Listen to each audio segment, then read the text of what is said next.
Yes, I most certainly did predict that this is what we would see with the iPad Pro. A new 16-inch version is rumored to be coming late next year, and this, guys, is right off of the heels of the announcement of the M2 iPad Pro, which, if you saw my video on that, I was not too happy about it. So hit the subscribe button and click the bell, and let's dive right into this. So, the M2 iPad Pro was announced, but that was a trash device, and I stand by that. But I've had some time to think about the software that was announced alongside it, that being DaVinci Resolve. Now, of course, it's a lighter version of DaVinci Resolve, but this means big changes coming to the iPad Pro. And the reason I say I predicted this, my biggest video on the channel to date, the future of the iPad Pro, what's Apple's secret plan for the iPad Pro, was that eventually they were going to allow the iPad, specifically the iPad Pro, to be all that it was capable of being. And what it is a Mac killer. It is a multi-device killer, the likes of which we have not seen since the iPhone. Remember, the iPhone killed the iPod, the iPhone killed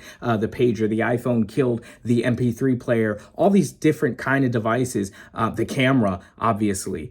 So the iPad is a device that's gearing up to do that exact same thing. It's going to replace your ebook, your digital drawer. It's going to replace your desktop and your laptop and your tablet. Well, it already is a tablet. And it can even do the things that your smartphone can do. So I go more into depth on that subject in that video, so I'll leave links down below. But this 16-inch iPad Pro announced alongside, well, rumored alongside, this DaVinci Resolve software is everything that we ever wanted. And it's so awesome to see these things come full circle, to know that just by thinking about the philosophy of a company, thinking about how Apple moves and what they do in the industry, and saying, hey, look, this is where the iPad is going to go. Of course, I didn't have access to all the secret leaks and all that kind of stuff that people go crazy over today. But what I did do is take a deep look at how Apple strategizes their moves with products. And so we could see this device coming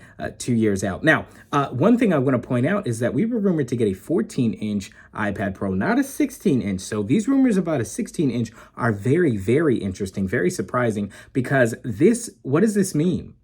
Not to say that the 14-inch rumors are no longer true, but what does that give us? A 16-inch and a 14-inch, just like the MacBook Pros. Is next year, 2023, the year that Apple will officially say, hey, these two devices can both do the same things. Choose tablet or laptop. Of course, there's a lot more software other than DaVinci Resolve that has to be moved to the iPad Pro in order to fully unleash iPad's capabilities. But what I love about DaVinci Resolve is that the ceiling for it is so incredibly high. Now, right off the bat, things like M1 iPad Pro and M2 iPad Pro, they're going to be able to run 4K video, ProRes video, extremely high quality codecs and things like that. So that makes the M2 relevant, because it means that as you start dealing with harder and harder video files, bigger video sizes, and higher resolutions, eventually, yes, the M1 will crap out. We've seen that on other M1 devices. It's going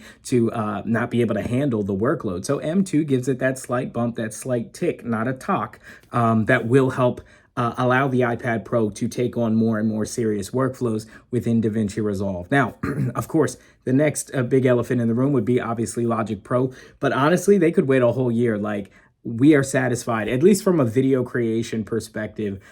They have given us what we were asking for, and we can see that the future is bright for iPad Pro, and I could not be more excited. Thank you to everybody who supported that first viral video. Over 220 something thousand views. All of your favorite tech YouTubers had seen it. People were talking about it. A lot of people were hating on it, of course, thinking that the iPad would never be relevant as a professional device. Obviously, all of Apple's marketing was going in that direction for the longest time, saying, what is a computer? In other words, that the iPad was redefining what a computer even could be.